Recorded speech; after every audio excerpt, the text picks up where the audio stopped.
22 აპრილი დედამიწის დღეა. თარიღი სენატორმა გეოლორდ ნელსონმა მას შემდეგ დააარსა, რაც სანტა-ბარბარას საბადოდან ნავთობი ოკეანეში ჩაიყვარა, რამაც გარემოს ძლიერი დაბინძურება და წყლის ბინადართა განადგურება გამოიწვია. საქართველოში დედამიწის დღე 1990 წლიდან აღნიშნავენ თარიღის მნიშვნელობაზე საუბრობს ასოციაცია ფლორა და ფაუნას დირექტორი. რამაზ მიქელაძის თქმით, დედამიწას მოსახლეობის ცხოვრების წესის გამო პლანეტა დიდი საფრთხის წინაშე დგას, რაც დრო გადის ადამიანები სულ უფრო მეტ ელექტროენერგიას, ბუნებრივ აირს და საწვავს მოიხმარენ.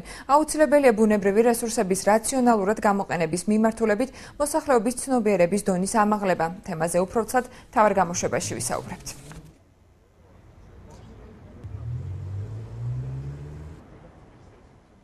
შეგვიძლია ძალიან ბევრი რამ გავაკეთოთ უშუალოდ იმ სახეობების დაცვაში, უშუალოდ იმ ტერიტორიაზე არსებული ფლორისა და ფაუნის დაცვაში, რომელიც ჩვენთან არის. წარმოების განვითარების მიმართულებებმა უზრუნველყო ის, რომ მთელი რიგი სახეობები გადაშენდა, შავ ზღვაზე პრობლემებია, ტყეებში პრობლემებია ჩვენთან. აი მაგალითისათვის თუნდაც ავიღოთ მდინარე კინტრისე ჰესის მშენებლობა უზრუნველყოფს ბოლო რეფუგიუმის, ანუ ბოლო თავშესაფრის ორაგულისათვის შავ ზღვაზე ფაქტიურად ჩაკეტვას, რაც გამოიწვევს ამ სახეობის გადაშენებას. ჩვენს გარემოში მსგავსი ტიპის პრობლემები არსებობს.